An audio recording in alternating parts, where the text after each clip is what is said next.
Stephen King. For decades, his works of horror, suspense, science fiction, and fantasy have terrified and delighted audiences around the world.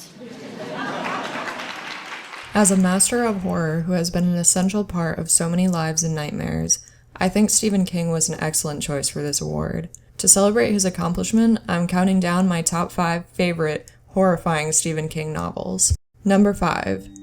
Needful Things. There's a reason that arguably the best cartoon currently on TV chose this Stephen King novel for a loving parody. Sorry I'm late, Mr. Needful. This is my Grandpa Rick. He was just leaving. Tell me, Rick, what do you desire? I make my own stuff. So what are you, like the devil? What? Sorry? I don't know. Store comes out of nowhere, all the shit's old and creepy. Are you the devil? A demon? Leprechaun? An often overlooked but essential aspect of horror is a good sense of humor. In Needful Things, Stephen King gives satisfyingly gory descriptions of the horrors of greed, while holding a satirical mirror up to American consumerism. Needful Things follows the citizens of Castle Rock who become enamored with a mysterious new shop in town that offers impossibly desirable goods in exchange for favors and seemingly harmless pranks, often with deadly consequences.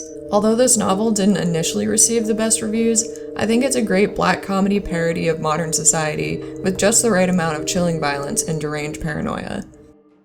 Number 4. Kujo. In complete contrast with the previous book on our list, Kujo can only be described as pure terror.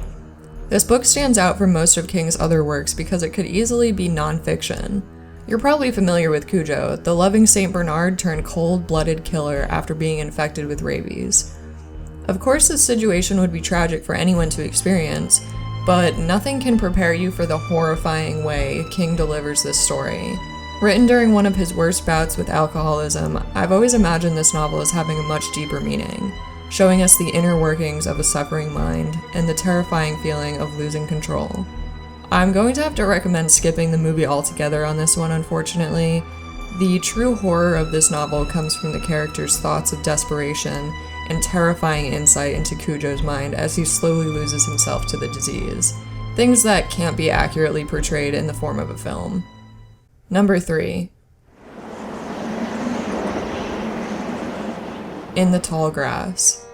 Here's one you might not have heard of before. It's actually a novella written by Stephen King and his son, Joe Hill, the mastermind behind the Lock and Key comic series. Hill's books have a creepy atmosphere similar to King's, but utilize more unique fantasy elements with a sinister twist.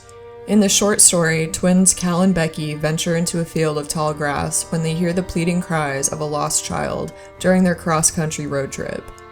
King's deep understanding of innate human fears, combined with Hill's progressive writing style, result in a distinctly disturbing horror fantasy that's well worth the read. The book translates beautifully to audiobook as well. I've listened to my versions 3 times now, and I can't recommend it enough. Number 2. Here's Johnny! The Shining. If you've somehow managed to get this far without either reading this novel or watching the Stanley Kubrick film, please do both as soon as possible. The book and the movie offer distinctly disturbing experiences, and I'd be hard-pressed to choose one over the other.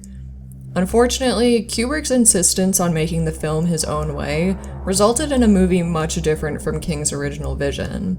However, despite some key differences in pivotal scenes and character design, both versions offer a satisfyingly creepy atmosphere and captivating account of murderous insanity.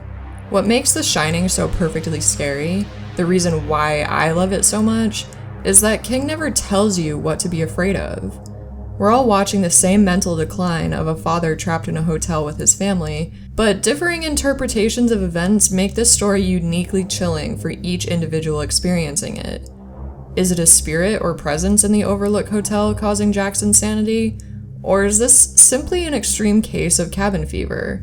Or is the entire novel an allegory for losing a loved one to substance abuse? Leaving these conclusions up to the imagination is an ingenious way to make the story meaningful to everyone and keep the feeling of unease lingering for days. Number 1. And when you're down here with me, you float down! It. I wanted to find more unique choices for my top 2 on this list, I really did, but there's a reason why The Shining and It are so popular. King gives a beautifully empathetic view of the characters as children, giving us a deep understanding of their fears as well as the lives they grow to lead as adults.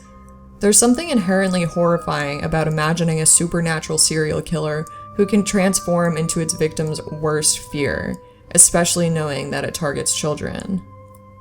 Pennywise has been the source of clown phobia since the mid-80s, which only became more widespread when the made-for-TV miniseries was released in the early 90s. While some of the special effects might not hold up today, Tim Curry's eerie performance is enough to haunt your dreams and make it worth the watch. If you dare. Although, I think the true horror of this story shines through in the written version. Something about the way King unfolds this mystery and describes each terrorizing encounter with Pennywise will leave you feeling uneasy and on edge until the very last page.